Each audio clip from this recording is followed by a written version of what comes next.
Dobar vam dan, vrijeme je za Vijesti Plus običnog radija.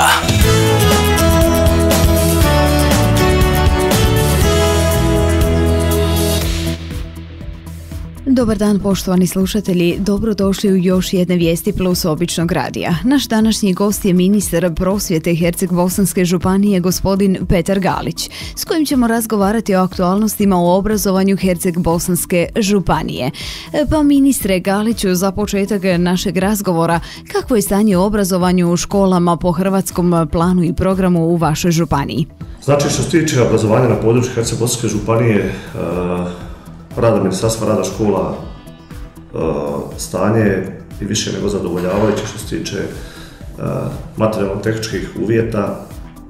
Znači, imamo važeće potpisane kolektivne ugovore kojima smo povećali određena prava djelatnicima.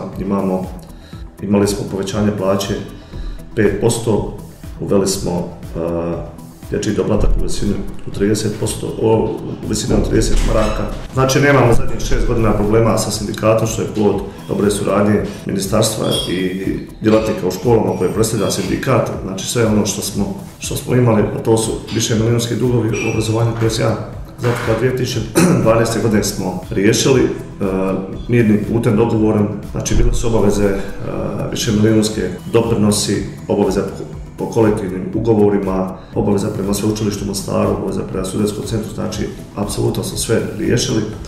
Nemamo tužbi od djelatnika, što je možda čak jedinstven primjer u Bosni i Hercegovini. Znači, nastojimo ići dalje, podići prava djelatnicima u obrazovanju, nastojimo maksimalno koliko je moguće opremiti škole materijalno-tehničkim pomagalima, nastavnim sredstvima i pomagalima, nastojimo ulagati u građevinu, školske dvorane, stadione, opremiti učionice.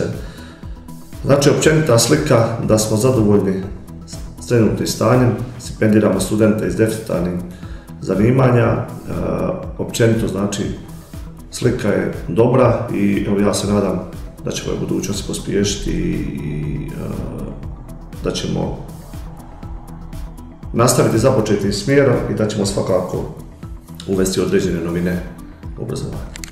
A možete li našim slušateljima kazati kakav je odnos u pristupu i kvaliteti obrazovanja u hrvatskim i bošnjačkim školama?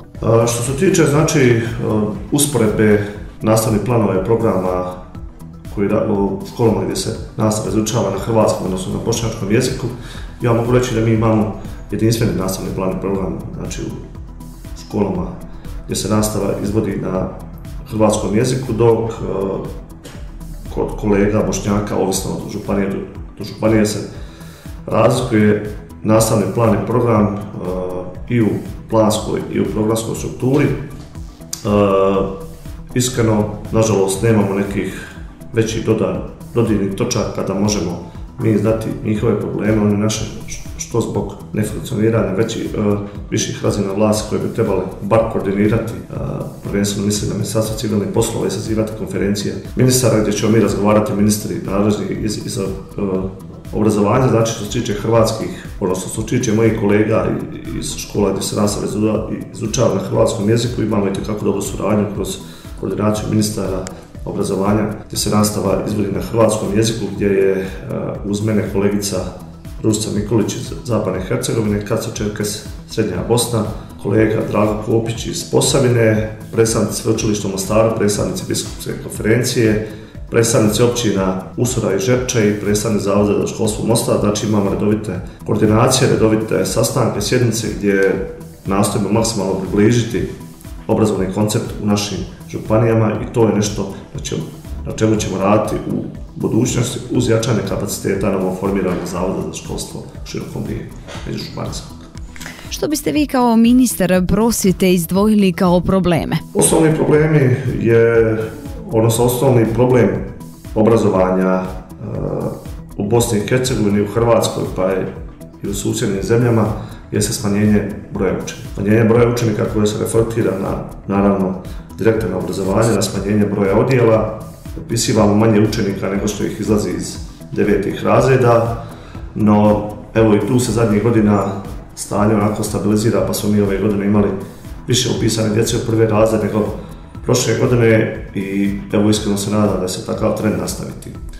Što se tiče kadra, već sam u samom startu rekao, znači da imamo stručno zastupljenu nastavu iz svih predmeta osim iz matematike i fizike, gdje nastojimo stipendiranjem podići interesiranost za te predmete i ja se nadam da ćemo za nekoliko godina uspjeti realizirati, odnosno da će nam se naši studenti koji mi stipendiramo vratiti. Najveći problem, odnosno osnovni problem s čim ćemo se svakako morati pozabaviti u idućem mandatu jeste reorganizacija školske mreže na području općine Livno i Tomislavgrad, gdje trenutno imamo preko 25 što matičnih škola, što područnih škola, što područnih odjela i znači naša nekakva projekcija je da idemo s određenim reorganizacijama školske mreže gdje ćemo male škole pripojiti većima, gdje će nam ostati dovoljno sredstava za besplatan prijevoz i da ćemo podići sredstva za financiranje, odnosno sufinanciranje prijevoza i na taj način ćemo postići što kvalitetnije obrazovanje za našu djecu. Ministre Galiću, koje je vaše mišljenje o 9-godišnjem obrazovanju? Je li se ono pokazalo kao bolja reforma obrazovanja ili ipak bolje ono staro 8-godišnje? Što se tiče mog mišljenja, ja ću ga podijeliti na osobno i na ovo profesionalno. Što se tiče samo 9-godišnjeg obrazovanja, profesionalno smatram da smo nespremni ušli, odnosno to vidim da smo nespremni ušli u tu vrstu reforme u obrazovanju, da nam je to nametnula međunarodna zajednica, da smo rano počeli pristupiti toj reformi i da danas vidimo određene posljedice te navrat-nanos reforme. Također, povratna informacija je da i škola je istovjetna, da nam je 9-godišnje obrazovanje, odnosno da nam nije donijelo ništa novo, nego se samo plan, program 8-godišnjeg obrazovanja razvukli na 9 godina. Nažalost, nakon što su pojedine generacije završile 9-godišnje obrazovanje, nisu rađene evaluacije, vanjska vrednovanja, tako da mi nemamo biti informacije, odnosno ne možemo usporediti dva sustava obrazovanja 9-godišnje i 8-godišnje. To je nešto na čemu svakako treba raditi u budućnosti. Znači, moramo vrednovati 9-godišnje obrazovanje da znamo što smo dobili s uvođenjem te vrste nastave, no ako usporedimo, ako vidimo u Europskoj uniji, čini mi se samo nekoliko zemalja nije uvelo 9-godišnje obrazovanje, mislim da se teži ka tome, bar prema informacijama koje ja dobivam iz Republike Hrvatske. Znači, zlacučo, svaka reforma se treba dobro odvagati i dobro pripremiti. Mi smo nespremni ušli u istu i danas imamo posljedice te reforme. Ušli ste u federalni parlament, na čemu planirate raditi? Hoće li to biti obrazovanje ili će ipak naglasak biti na nečem drugom? Što se tiče federalnog parlamenta, evo naravno to će biti jedna nova stepenica u mojoj životnoj pa i političkoj karijeri. Ono na čemu ću ja bazirati svoje političko djelovanje jeste kao i do sada borba za izjednačavanje prava hrvatskog naroda u odnosu sa drugim narodima, posebno sa bošnjačkim, jer evo imamo situaciju da mi ne možemo izabrati svoje legalne, legitimne predstavnike. Znači, osnovno će biti borba na konstituiranosti hrvatskog naroda, koja je osnovni preduvjet za normalan razvoj ove zemlje.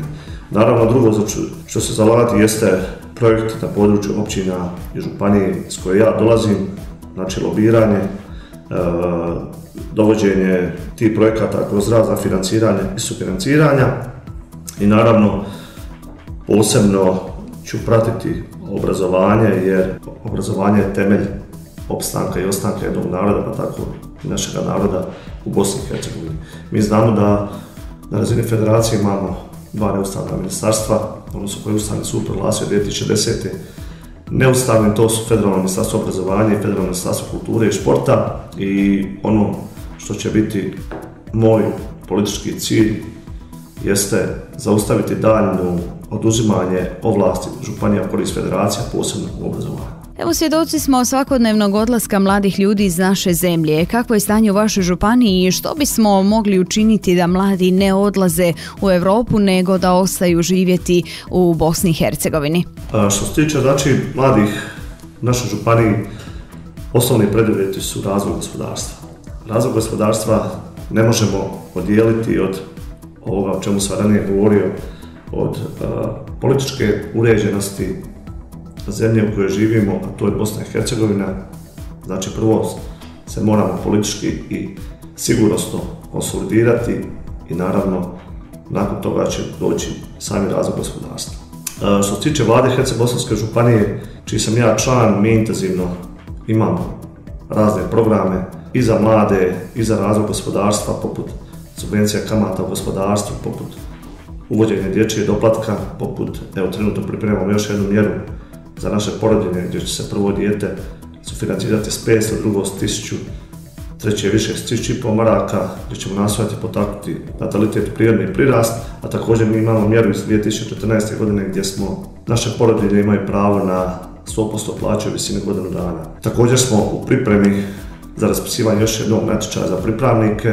Jedan smo gotovo priveli kraju. Ovo danas se trebaju naši mladi pozvati na rad. Raspisali smo natječaj u policiji, znači maksimalno i u javnu službu otvoriti vrata mladim ljudima, a naravno što se tiče realnog sektora nastojati maksimalno pomoći i u tom segmentu i na taj način zadržati mlade. Uistinu je teško zadržati mlade ljude kad su vrata svih granica otvorena, svi ih jedva čekaju, no evo ja se nadam da će određene mjere itekako potaknuti mlade na razmišljanje na ostanak na ovim prostorima. Ministre Galiću, hvala vam puno na izdvojenom vremenu i na ovom razgovoru. Poštovani slušatelji, bile su to još jedne vijesti plus običnog radija. Naš današnji gost bio je ministar prosvjete Herceg-Bosanske županije gospodin Petar Galić, s kojim smo razgovarali o aktualnostima u obrazovanju Herceg-Bosanske županije. A vi dalje ostanite uz običan radio i naravno našu najbolju domaću glazbu.